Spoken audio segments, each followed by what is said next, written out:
Morley Sorley. I'll be your host as we delve into the have sought to answer the most plaguing questions of their day, such as, is the Earth flat? Is there life on other planets? Does a chicken have lips?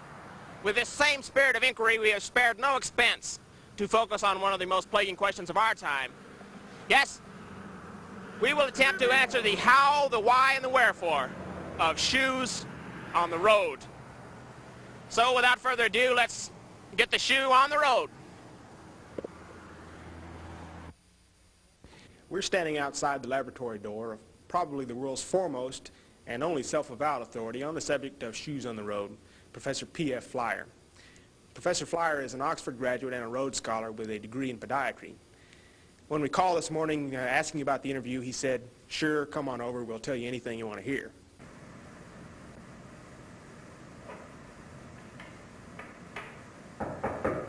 Come in.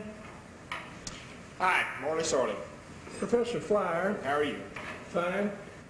You came at a fortunate moment. I was inspecting some of my more rare specimens. Oh, these here? Yes. This is a series bunny slipper, stock number SBS 4352. Not terribly unusual, but it was found at a site by the Red Square in Peking. Quite unique. I should say. This is fastidious, Professor Flyer, and I'm sure you've got hundreds of shoes floating around the laboratory here. But I was wondering if you could tell us just how you became involved in this obtuse, almost a fabulous field of study, and moreover, just why and how do shoes get on the road? UFOs. UFOs? UFOs, yes. It all began about 10 years ago as I was walking along Route 89 in my home state of Idaho. Suddenly, a beam of light struck me, and before I knew it, I was aboard an alien spacecraft in my bare feet. I would later deduce that shoes are on the road from being left behind during this snatch process. Once inside the craft, they put me on the examination table. They communicated non-verbally or telepathically, as it were. And before I could answer, they answered me back. And what did they tell you? They wanted to clone my feet. Why would they want to do that? Because humanoid feet are what they sell as trinkets in their gumball vending machines. It all makes sense when you think about it long enough.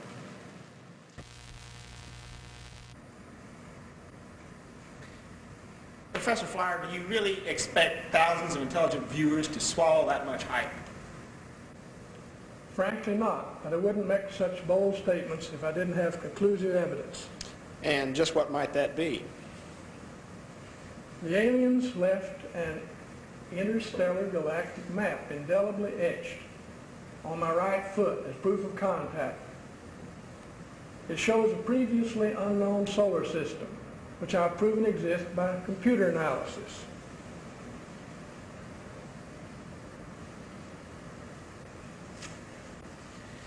Well, Professor, this interview is just about down the pipes unless you can show it to us.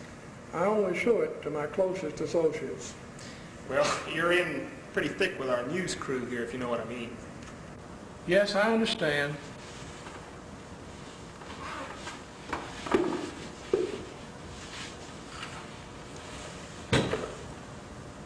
The outside enclosure represents the Crab Nebula. The arrow points at 36 degrees, 22 minutes towards this set of symbols representing the newly discovered solar systems found by my computer analysis. Fascinating, isn't it? Professor Flyer, this is an outrage. Any sailor could have gotten that same tattoo at any dockside tattoo parlor.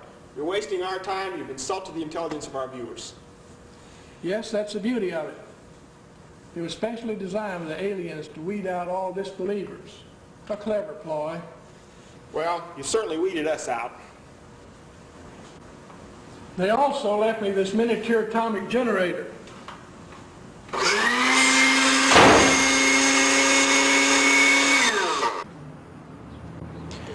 Our film crew came to the heartland of America, and when we got here, we stopped. We came reaching for the answer, hoping to find the answer from people like like you and like me, hoping that just the ordinary man on the street can tell us how shoes get on the road. Why, there he is right now.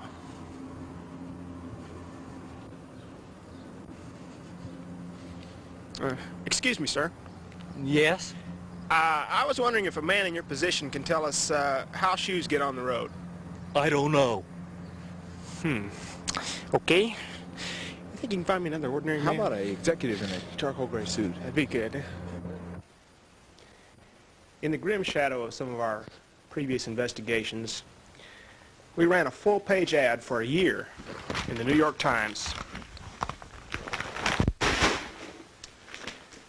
hoping to find someone who could once and for all solve the mystery of shoes on the road. We received thousands of letters from people all over the country. Why, I don't know. Thousands of letters, but only one response. That from a Dr. Theodore Sturm, an eccentric cabbage magnate. Sturm's telegram reads as follows. I know, stop by, stop. With this as our last avenue of hope, we set out to interview the elusive Dr. Sturm and to tie up the loose strings of the shoes on the road. Dr. Sturm, since you were the only one to answer the Times ad, perhaps you could start out by telling us a bit about yourself. Mr. Sorley, may I call you Morley, please? Surely. May I call you Sturm? Yes, that would be fine. Morley, I need some type of validication, some type of legal document showing you as who you purport yourself to be. Perhaps a license? Well, driver's license, okay? Yes, that'd be fine. Thank you. I'm satisfied. Go ahead. Well, now that you are satisfied with our credentials, tell us where you come from. I come from Hope, Arkansas. And how long did you live there? Most of my life. Then where did you get that accent? My travels abroad, German is considered the common language used in the scientific community. This you must know. So you speak German? No. Well, then why are you faking that accent? In the international circles upon which I revolve, just having a good accent is all that is necessary for lending credence to shoe phenomena research. I see. Well, speaking of SPR, when did you personally become involved in the discipline? Oh, when I was much younger. Could you be more specific? Morley, in the back roads of Arkansas, I would find shoes. I would find these shoes on roads that I was convinced human beings had never set foot. And then I'd ask myself, Dr. Sturm, where did these shoes come from? From the trees? From the rocks? From the ground? In each case, Dr. Sturm said to myself, no. So I said, where then? From the air? Well, hold on a moment, Dr. Stern. Now, my staff and I, we've spent thousands of dollars and traveled thousands of miles, and so far, all we've got is a sack full of questions. What we're looking for are answers. Do you have the answers to this phenomenon? Would you like to come to my basement? Morley, now that we are within the confines of my basement laboratory, you must swear to absolute secrecy as to the information you are about to assimilate, or I shall be forced to extinguish your physical presence. Sure, why not? Okay, there you have it. The nucleus of my cabbage empire, the glow-in-the-dark cabbage. Did you say glow-in-the-dark cabbage? No, I said glow-in-the-dark cabbage. These cabbages require absolutely no light for growth.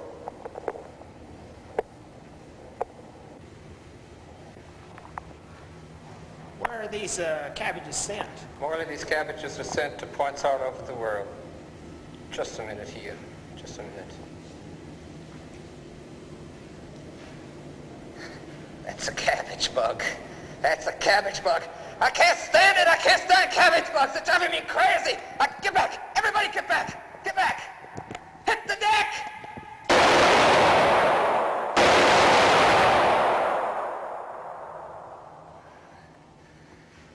Can't abide right. He's a cabbage bug. Yeah, I got him. He's a tough little critter there. Dr. Sturm, you use a gun on cabbage bugs? Yes, of course, Morley. I don't believe in using chemical pesticides, which are hard to control and inherently dangerous. Well, this is, it's very incredible because you shot 5 shots into that cabbage head at close range and it's totally unharmed. Yes, it's incredibly hardy, is it not? But why are you so hostile toward bugs? Well, Morley, as you can see how incredibly dense these cabbages are. I have estimated this one plant could sustain 56,240 such typical bugs for 7 years. So you see, if one single bug were to escape my laboratory and tell his stinking, little, creepy, crawling, parasitic friends, they'd all co-descend upon my laboratory like positive ions on strontium-90. That's certainly thought-provoking. Why don't we get on with the explanation of shoes on the road? Yes, of course. This way, Morley. It all began January 3rd, 1954, when I, by myself, was exploring Stonehenge all alone. All of a sudden, I turned around and a giant tennis shoe had materialized right then and there, here, but it was there then and there. It began to tell me something of the lesser-known secrets of the universe, including, of course, how cabbages can grow in the dark, and just how our shoes cosmically intervene on roads. Incredible, no? What was the source of the shoe's intelligence? The shoe claimed to possess the universal soul. I see. So, the answer as to the question pertaining to the riddle of shoes on the road is as follows. It is simply an overlapping of primary cosmic events compressed into a single instant of time, so that universal bioplasmatic energies are short-circuited and the shoes are superimposed on the road. For instance, take a car of the proper mass and dimensions, drive it across the correct longitudinal and latitudinal axes during the proper equinox, and poof, you have cosmically superimposed shoes every pea-picking time. Now, Morley, you may be interested to know that these events are predictable. As a matter of fact, I have predicted well over 5,000 such events all over the world, and of course on the planet Jupiter also. Dr. Sturm, would it be possible for us to actually witness such an event? Well, Morley, I don't see why not. What's that? What's that? It's another cabbage bug. How did these things get in here? They're driving me nuts. I just got through shooting one 5 times ago. These bugs are driving me crazy. Everybody back, hit the deck.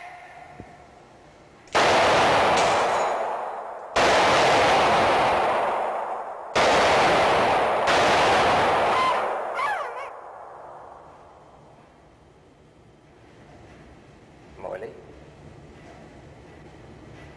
Morley, are you there?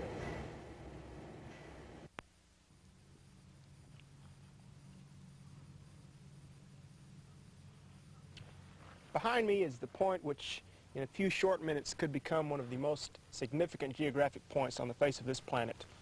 Yes, that is ground zero. That is the point where an unsuspecting motorist will pass over and unwillingly leave behind his shoes in what could be one of the most fabulous unveilings of cataclysmatic and ionic forces of bioplasma ever witnessed. That is the point where Dr. Sturm will either make it or break it. When we arrived at these coordinates, we had some doubts in our minds as to the nature of this so-called road, and our doubts have been reinforced by the fact that in a week's time we've yet to see one car pass over this road. Standing with me is Odette Sorrell, our arts and sciences consultant. Odette, Perhaps you could tell us about this unusual equipment we've been wearing for the past few days. Yes, of course, Morley. As a precondition to witnessing this event, Dr. Sturm insisted that anyone in the vicinity of Ground Zero should be protected from the energy emanation by wearing, first of all, these marvelous ophthalmic reduction potentiometer screens, which guard wanted facial hair. Ah, the wonders of science. What about this peculiar footwear? Well, aren't you interested in the cultural implications? I suppose so, yes. Well, I should like to say a few words about this. For example, I think there's going to be a revival of Buddhism. And in music, certainly, there's going to be an increased awareness of Schubert. While in literature, it's going to mean an entire revision of the work of Sherlock Holmes. Well, I see perhaps you're not too interested in this, so let's go back to the shoes. To keep our shoes from being transposed onto Ground Zero by any leakage of cosmic energy at that ultimate moment, we're wearing safety shoe shields which envelop our feet in a stasis field. Fascinating? And by the way, Morley, when Dr. Sturm actually arrives, he'll not be wearing the aforementioned safety gear, since he is protected by the universal soul. And he says it looks stupid anyway. Well, Odette, I've just been handed a note here. We've been notified by carrier pigeon that Dr. Sturm will be arriving in 30 seconds. Good.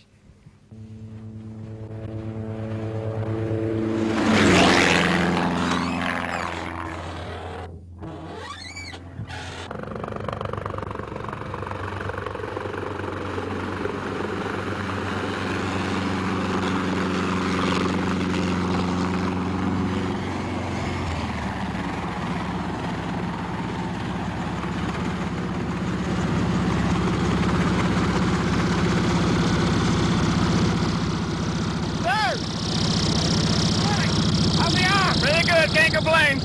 J'ai très faim, je voudrais manger quelque chose. Oui. Et voici la chose la plus stupide que j'ai vue dans toute ma vie. Oui. Et seriez-vous, je peux pisser? Oui. Ah, bien. What do you say? I don't know. I don't speak French. Ah, welcome aboard. Welcome aboard. All of you here. Every one of you can make a moment.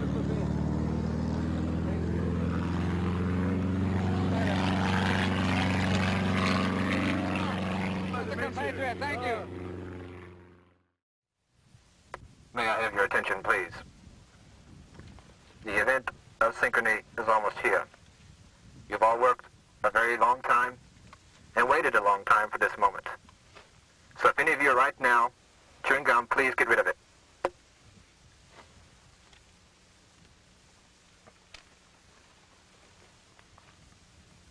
Thank you. You may all now take your stations. Just a minute. I thought one other thing. One other warning, and under no circumstances should any of you swallow the gum. Thank you.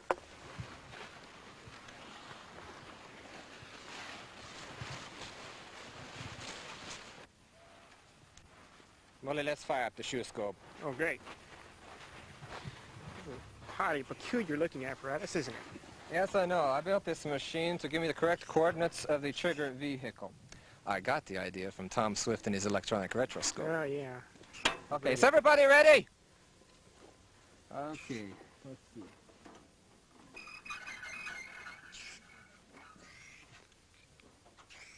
We have a B7, I10, N32, G3, O24.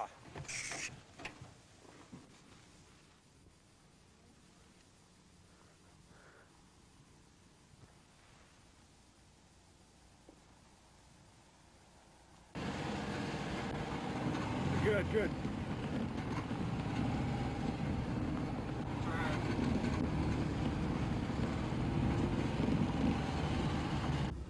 ¿Qué está pasando?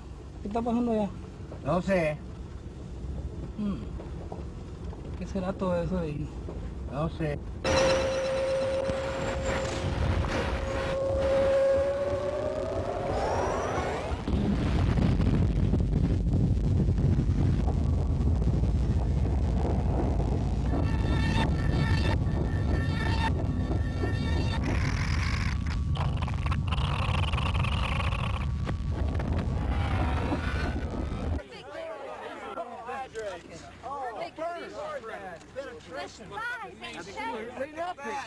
And no smell. Really, really incredible.